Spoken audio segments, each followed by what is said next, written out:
ఒక చిన్న గ్రామంలో రమణ అనే బాలుడు ఉండేవాడు. చిన్నప్పటి నుంచే అతనికి చదువుపై ఆసక్తి చాలా ఎక్కువ. కాని ఒక సమస్య మాత్రం ఉంది.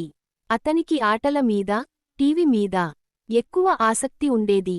రోజూ సాయంత్రం ఆటల్లో మునిగి, రాత్రిళ్ళు పుస్తకాలు తెరవకముందే అలసటతో నిద్రపోయేవాడు. ఒకరోజు అతని గురువు అతనితో మెల్లిగా చెప్పారు. బాబూ, విజయం పొందాలంటే ఒక రహస్యముంది. స్వీయ నియంత్రణ. నువ్వు నీ మనసును అదుపులో పెట్టుకోగలిగితే ఎవరూ నిన్ను ఆపలేరు. ఆ మాట రమణ హృదయంలో బలంగా ముద్రపడ్డది.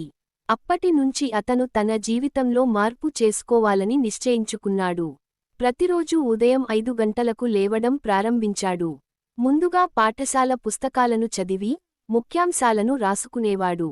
ఆటల కోసం కూడా సమయం కేటాయించుకున్నాడు కాని, ఆ సమయాన్ని మించి ఆడకుండా నియంత్రించుకున్నాడు. టీవీ చూడాలనే కోరిక వచ్చినా, తను పెట్టుకున్న నియమాన్ని గుర్తు చేసుకొని పుస్తకానికి మళ్ళేవాడు. కొన్ని నెలలకే అతని చదువులో అద్భుతమైన మార్పు వచ్చింది. పరీక్షల్లో మొదటి స్థానంలో నిలిచాడు. గ్రామంలో అందరూ ఆశ్చర్యపోయారు. రమణ ఇలా ఎలా మారాడు అని. అతను అందరికీ ఒకే సమాధానం చెప్పేవాడు. నా విజయానికి రహస్యం ఒకటే. స్వీయ నియంత్రణ. కోరికల మీద గెలిస్తే, లక్ష్యం మీద విజయం సాధించవచ్చు. నీతి. స్వీయ నియంత్రణే నిజమైన శక్తి. మనం మన కోరికలపై గెలిస్తే, విజయంపై గెలవడం తేలికే.